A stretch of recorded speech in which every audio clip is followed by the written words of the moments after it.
최우수상. 정신질환은 어느 누구에게나 올 수 있다. 조현병에 대해. 조현병을 앓게 된 지 올해로 7년째 되고 있습니다. 사실 정신질환은 남들 이야기일 뿐 나와는 상관없는 이야기인 줄로만 생각했습니다. 고등학교 졸업 후 대학에 입학하기 전에 영어 선행 수업을 받았었습니다. 전 맨 뒤에서 두 번째 자리에 앉았는데 뒤쪽에 앉은 사람들이 계속해서 저의 옷차림과 행동, 말에 대해 수군수군대고 욕을 해서 참을 수가 없었습니다. 생각해보면 이때부터가 조현병 발병의 시작이 아니었나 생각됩니다. 입학도 하기 전에 그런 일이 생겨서 대학 생활이 많이 힘들어지는 게 아닌가 생각했는데 의외로 같은 과 친구들이 먼저 다가와 주어서 친구들을 사귀게 되었고 항상 같이 어울리며 자신감도 커지면서 1학년 여름방학까지는 마냥 대학 생활이 즐겁기만 했습니다. 하지만 행복은 거기까지였습니다. 같은 과 친구들이 자신들과 생각이나 가치관이 다르다는 이유로 저를 멀리하면서 저는 혼자가 되었고 자신감도 크게 떨어지며 즐겁던 대학 생활은 지옥 같아졌습니다. 그렇게 일명 아웃사이더가 되어 지내며 모든 것을 혼자 해결해야 했습니다. 혼자 식사를 해결하고 혼자 공부하고 혼자 과제를 했습니다. 매일 밤 친구들과 어긋난 관계에 대한 슬픔 때문에 눈물로 치새우며 힘들어했습니다. 결국 더 이상 견딜 수 없었던 저는 슬픔과 분노, 불안감이 몸으로 나타나기 시작했습니다. 과도한 피해 망상과 환청이 들리기 시작했습니다. 2011년 여름 어느 비 오는 저녁, 저는 절대 잊을 수 없는 밤을 겪게 되었습니다. 그날 밤 저는 엄청난 불안감에 휩싸이며 안절부절 못하고 밖으로 나갔다가 집에 들어오길 반복했습니다. 이런 모습을 목격한 저의 어머니가 저를 보며 이상하게 생각했고 저는 그때까지 한 번도 먹어본 적 없는 우황청심환을 한꺼번에 2개나 먹고서야 간신히 잠이 들 수 있었습니다. 결국 저는 병원에 가게 되었고 정신분열증, 즉 조현병 진단을 받고 지금의 상태로는 사회생활이 불가능하다는 청천벽력 같은 말과 함께 입원을 하게 되었습니다. 인정하고 싶지 않았습니다. 내가 병에 걸렸다는 것을 믿고 싶지 않았습니다. 처음에는 조현병이라는 단어보다 정신분열증이라는 단어가 더 제 마음에 박혔습니다.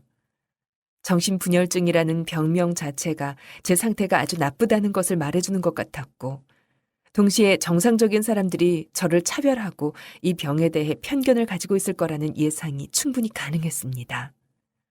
이런 이유들이 제가 조현병에 걸렸다는 걸 인정하고 싶지 않게 하기도 했고 정신병은 영원히 고칠 수 없다고 그래서 사회생활을 하기는 영영 틀린 거라고 생각하게 만들기도 했습니다. 퇴원 후에는 칩거하듯 집에서만 생활했습니다. 마냥 신나고 재밌기만 했던 대학 생활을 매일매일 떠올리며 눈물로 밤을 지새우는 것이 일상이 되어버렸고 밥도 제대로 먹지 않고 제대로 씻지도 않은 채 폐인처럼 살아갔습니다. 그렇게 1년 정도가 흘러 대학 생활을 아주 조금씩 잊기 시작했고 저는 겨우 집 밖으로 나갈 수 있었습니다. 그리고 그즈음 영장을 받았습니다. 워낙 생각지도 못한 상황에 영장을 받게 된 터라 처방받았던 약도 챙기지 못하고 입대하게 되었습니다. 그래도 군대 생활만큼은 잘 해내고 싶었지만 훈련소에서도 주변 사람들이 저를 욕하고 험담을 한다는 생각이 들기 시작하면서 많이 불안했습니다. 결국 입소한 지 3일 만에 귀가 조치를 받아 집으로 돌아오게 되었습니다.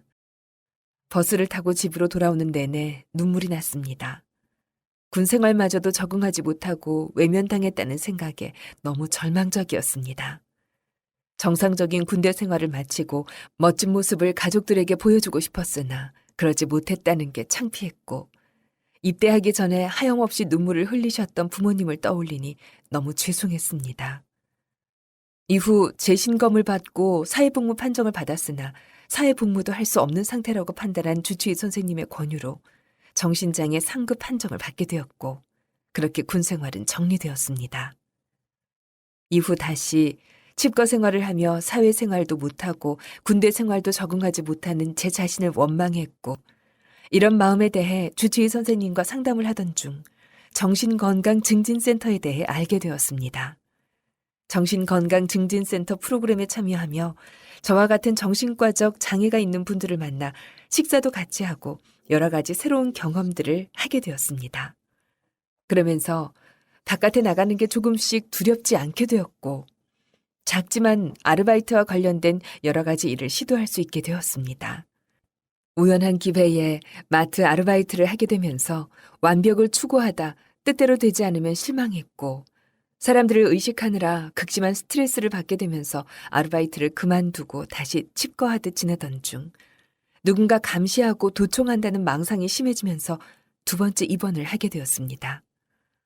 두 번째 입원을 통해 정신건강 교육을 받고 꾸준한 약물 치료와 주사제 투약을 시도하면서 몸도 마음도 서서히 자기 자리를 찾듯 회복되었고 퇴원 후 집에 돌아와서는 더 이상 망상으로 인한 어려움은 없었습니다.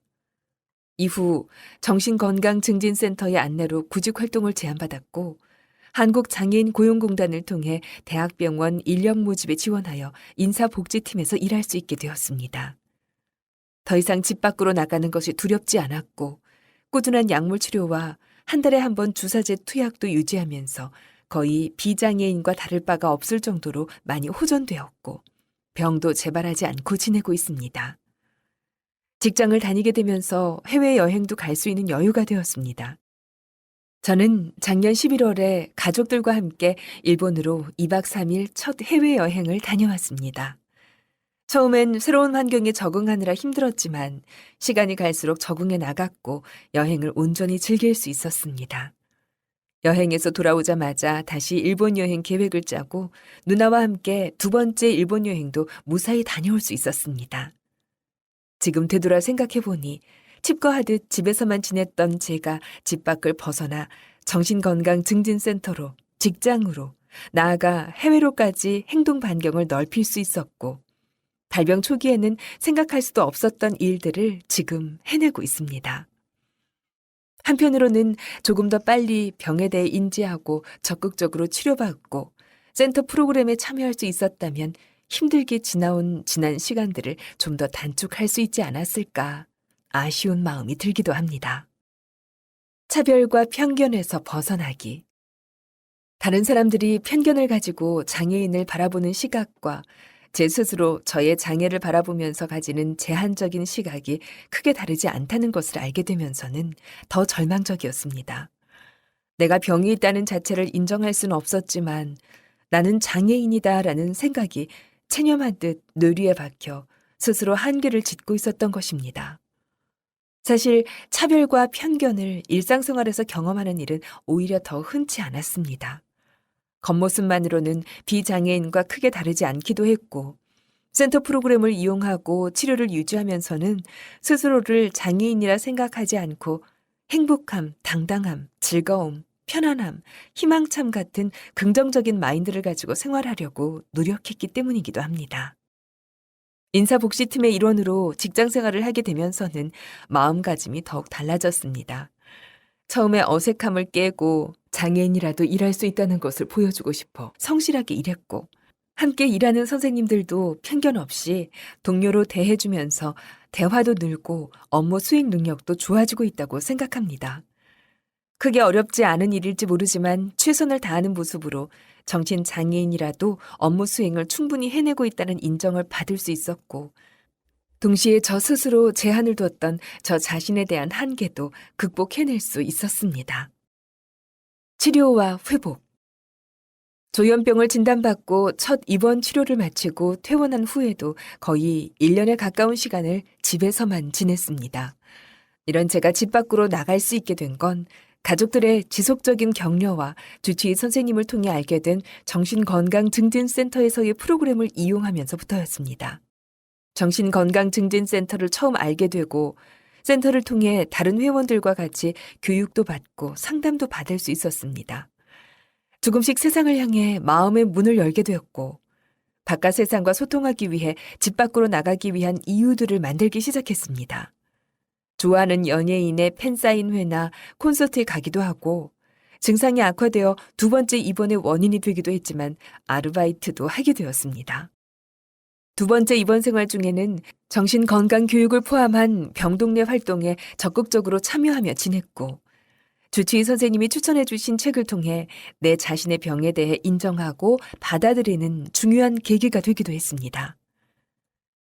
책에서는 병을 인정하는 게 중요하고 이런 병식의 수준에 따라 회복의 진도 또한 달라진다고 말하고 있는데, 질환에 대한 진실된 감정적 통찰이 높을수록 자신의 병에 대한 대처 방식의 수준이 향상되고 삶의 질 향상과 회복 수준에 큰 영향을 미친다는 것이었습니다. 즉, 병시기의 수준을 높이면 정상적인 일상생활을 해내는 병으로부터의 회복이 가능해진다는 것이죠. 책을 읽은 지는 오래되었지만 아직도 이 책을 읽었을 때가 제 삶의 큰 반환점이라고 생각하고 있습니다. 책을 통해 제 자신에게 생긴 병식이라는 것 자체가 저의 지금의 삶을 만들어 주었다고 생각하기 때문입니다. 다시 그려보는 꿈, 희망에 대한 이야기. 학창시절 영어를 좋아하여 성적도 좋았고 자신도 있었던 저는 외교관이 되고 싶은 꿈이 있었습니다. 그러나 병을 얻고 지금에 이르면서 더 이상은 꿈을 꿀 수 없는 나이가 되어버렸다고 생각하기도 했습니다. 하지만 앞으로 내가 꾸는 꿈을 위해 나이와는 상관없는 인생의 목표를 세우고 작은 것부터 실천해 보려고 합니다. 첫 번째는 좋아하고 하고 싶었던 외국어 공부를 다시 시작하고 컴퓨터 관련 자격증에 도전하는 것입니다. 가능하다면 외국으로 나가 일해보고 싶기도 합니다. 두 번째는 약을 먹지 않아도 되는 단계까지 회복되는 것입니다. 예전에 비해 많이 회복되었지만 정해진 용량 외에도 불안감이 들 때면 여전히 비상약에 의존하고 있습니다. 더 이상 약에 의존하지 않게 되면 더 큰 의미에서의 회복과 완치에 가까워질 수 있을 것 같습니다. 세 번째는 저를 진심으로 사랑해주는 배우자를 만나 결혼하는 것입니다. 누군가를 좋아하고 사랑할 때 자신감도 넘치고 치료에 도움이 되는 것은 물론 언젠가는 한 가족을 이끄는 가장으로서 살게 될 수 있기를 소망해 봅니다. 마지막으로 당부하고 싶은 이야기는 이 글을 통해 저뿐만 아니라 여러 조현병 환우분들이 자신의 병을 숨기지 말고 주변 사람들에게 알려 도움도 받고 세상 밖으로 나오기를 바라는 것입니다.